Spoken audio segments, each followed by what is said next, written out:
আপনাদের সবাইকে জানাচ্ছি শুভেচ্ছা। আজকের বিষয়টি কি? আজকের বিষয়টি হচ্ছে এই যে অন্তর্বর্তীকালীন সরকার প্রধান ডক্টর মোহাম্মদ ইউনূস, তিনি আগে এবং দায়িত্ব নেয়ার পরে তিনি যে কোনো বিষয় যা কিছুই হোক না কেন সবকিছুর মধ্যে বা সবকিছুর উপরে তিনি জায়গা দেন তার ব্যক্তিগত ব্যবসায়িক ইস্যুটিকে। আপনারা জানেন যে তার বিরুদ্ধে যত হয়রানির কথা বলা হয়, মামলার কথা বলা হয়, সেটি কিন্তু এই গ্রামীণ ব্যাংক, গ্রামীণ ট্রাস্ট ইত্যাদি ইত্যাদি। ক্ষমতা নেয়ার পরে তিনি তার যে মামলাগুলো ছিল সেই মামলাগুলো সব প্রত্যাহার করে নিলেন, বিভিন্নভাবে তার ট্যাক্স আগাম মওকুফ করে নিলেন। তিনি গ্রামীণ বিশ্ববিদ্যালয় প্রতিষ্ঠা করলেন। তার যতগুলো অর্গানাইজেশন আছে সেগুলোকে তিনি যেভাবে পারছেন সেইভাবে একেবারে নিজের মতো করে সাজিয়ে গুছিয়ে যত ধরনের বাধা বিপত্তি আছে সব কাটিয়ে গুছিয়ে নিচ্ছেন। আমরা যেটিকে বলি রীতিমতো আখের গুছিয়ে নেয়া। আর তার এই ব্যবসায়িক দৃষ্টিভঙ্গি, এই ক্ষেত্রে যদি কোনো বিষয়ের সঙ্গে বৈশ্বিক কোনো যোগসূত্র থাকে সেটিকে তিনি খুব ভালোবাসেন এবং সেটি তিনি খুব সহজেই নিজের আয়ত্তে নেওয়ার জন্য যত রকম চেষ্টা করেন, এটি বিভিন্ন ইস্যুতেই দেখা গেছে। এবার তার নজর পড়েছে বৈশ্বিকভাবে আওয়ামী লীগ সরকারের যতগুলো উদ্যোগ ছিল তার অন্যতম একটি কমিউনিটি ক্লিনিক, যেটি বিশ্বের বিভিন্ন দেশে মডেল হিসেবে গ্রহণ করে সেই দেশের প্রাথমিক স্বাস্থ্যসেবার কাজে লাগিয়েছে। এই কমিউনিটি ক্লিনিক বিভিন্ন জায়গায় বিভিন্ন আন্তর্জাতিক ফোরামে প্রশংসিত হয়েছে, আন্তর্জাতিকভাবে একাধিক পুরস্কার পেয়েছে আওয়ামী লীগ সরকার। এমনকি শেখ হাসিনা এই কমিউনিটি ক্লিনিকের উদ্যোক্তা হিসেবে বহির্বিশ্বে বিভিন্ন জাতিসংঘ থেকে শুরু করে বিশ্ব স্বাস্থ্য সংস্থা সহ আরো অনেক ক্ষেত্রে পুরস্কৃত হয়েছেন। আওয়ামী লীগ সরকারের যতগুলো বৈশ্বিক অর্জন, সোজা কথা তার মধ্যে অন্যতম শক্তিশালী একটি অর্জন হচ্ছে এই কমিউনিটি ক্লিনিক। আপনাদের হয়তো মনে আছে, এই কমিউনিটি ক্লিনিক প্রথম চালু করা হয় আওয়ামী লীগের ওই 96 থেকে 2001 মেয়াদে।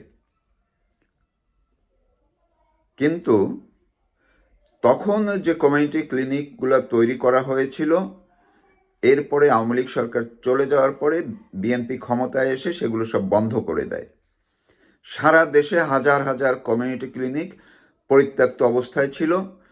যার যার বাড়ির সামনে গ্রামীণ এলাকাগুলোতে এগুলোকে গরুর খোয়ার কিংবা অনেক স্টোর হিসেবে, অর্থাৎ গ্রামের মালামাল, মানুষের মালামাল রাখার জায়গা হয়েছিল। কোথাও বা সে এলাকার বখাটে ছেলে পাঞ্জা সেখানে আড্ডা দিত, কোথাও বা অসামাজিক কর্মকাণ্ড চলতো ইত্যাদি ইত্যাদি। অনেকগুলো ধ্বংস হয়ে গেছিল বিভিন্নভাবে। অনেকে প্রভাবশালী ওই মেম্বার, চেয়ারম্যান, তারা নিজেদের বসার জায়গা বা কার্যালয় হিসেবে ব্যবহার করত। এইভাবে এগুলো একদম ধ্বংসের দ্বার প্রান্তে চলে গেছিল। আওয়ামী লীগ সরকার আবার পরবর্তীতে ক্ষমতায় এসে 2009 সালে এটিকে আবার পুনর্গঠিত করে এবং আগের চেয়েও অনেক শক্তিশালী করে 18,000 কমিউনিটি ক্লিনিক প্রতিষ্ঠার জন্য তারা জোরে সোরে কাজে লেগে যায়। তো সর্বশেষ সময় পর্যন্ত 14,000-এর বেশি কমিউনিটি ক্লিনিক তারা তৈরি করে গেছে এবং এই কমিউনিটি ক্লিনিকগুলো কিন্তু প্রতিটি এলাকায়, অর্থাৎ গ্রাম পর্যায়ে 6,000 জনগোষ্ঠীর জন্য একটি কমিউনিটি ক্লিনিক, যেখান থেকে 32 আইটেমের ফ্রি ঔষধ এবং বিভিন্ন সামগ্রী বিতরণ করা হয়, প্রাথমিক স্বাস্থ্যসেবা দেওয়া হয়, অন্ততপক্ষে ঘরের কাছে গ্রামে একেবারেই একটু জ্বর হলে কিংবা অসুস্থ বোধ করলে সেইটুকুর জন্য বিভিন্ন ধরনের আপনার প্রেশার চেক আপ, স্বাস্থ্য চেক আপ, মহিলারা যারা গ্রামের মহিলারা সাধারণত দূরে যেতে সমস্যা, প্রাথমিক চেক আপগুলো সেখানে হয়। পাশাপাশি কয়েকশো কমিউনিটি ক্লিনিকে একেবারে ডেলিভারির কার্যক্রমও শুরু হয়ে গিয়েছিল অনেকভাবে। এবং এটির সঙ্গে প্রথম কমিউনিটি ক্লিনিকটি সরকারি একদম প্রজেক্টের আওতায় ছিল। পরবর্তীতে এটির মডেলটুকে একটু ঘুরিয়ে একটি ট্রাস্টের আওতায় নিয়ে আসা হয়, যেটাকে প্রোভাইড করে সরাসরি গভর্নমেন্ট।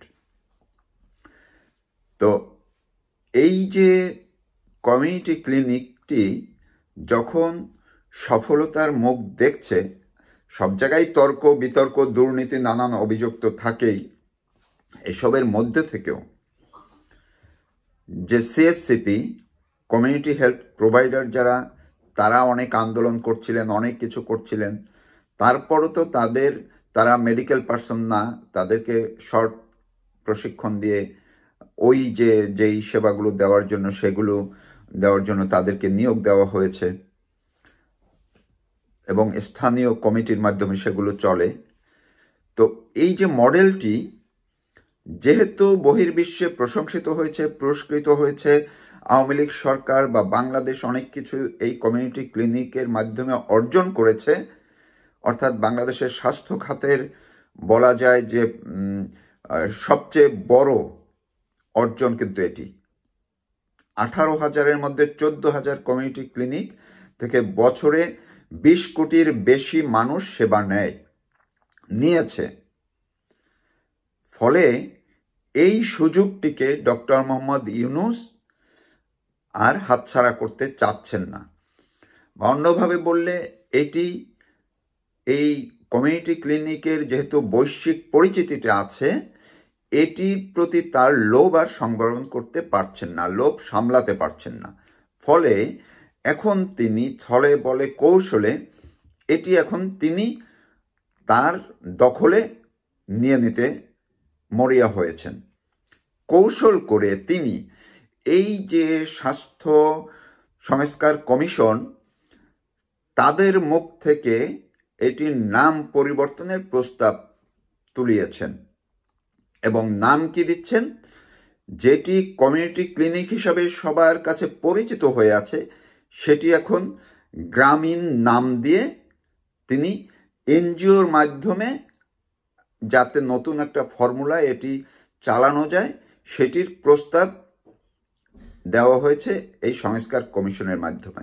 এই সংস্কার কমিশনে কারা?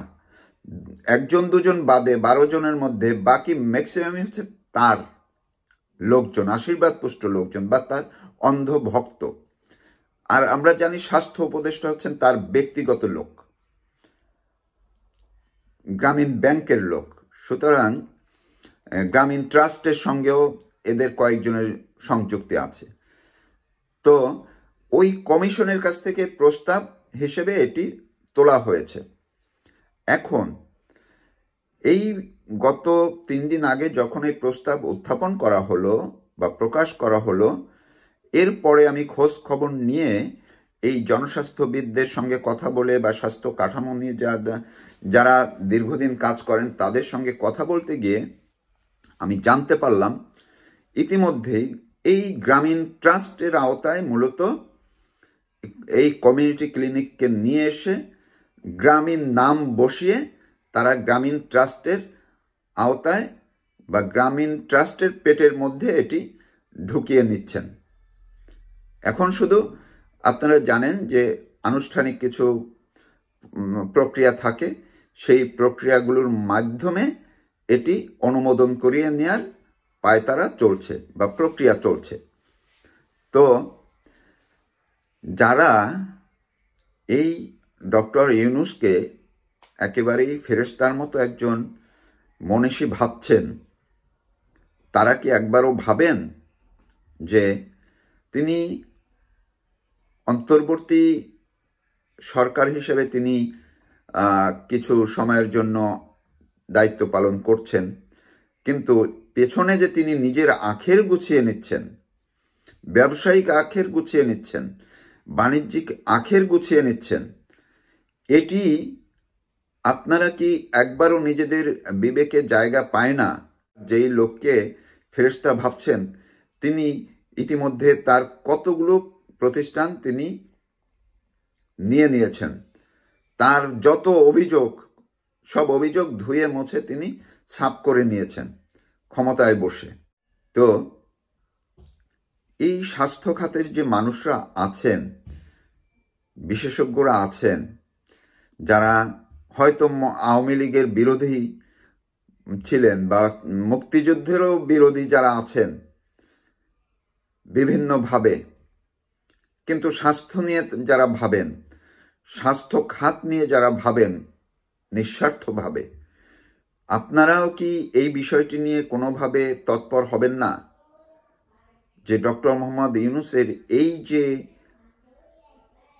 কমিউনিটি ক্লিনিককে নিজের পেটে নিয়ে যাচ্ছেন, বাণিজ্যিক প্রক্রিয়ার মধ্যে দখল করে ফেলছেন, এটি নিয়ে আপনাদের কোনো দায়বোধ নেই? আপনারা কোনো কথা বলবেন না?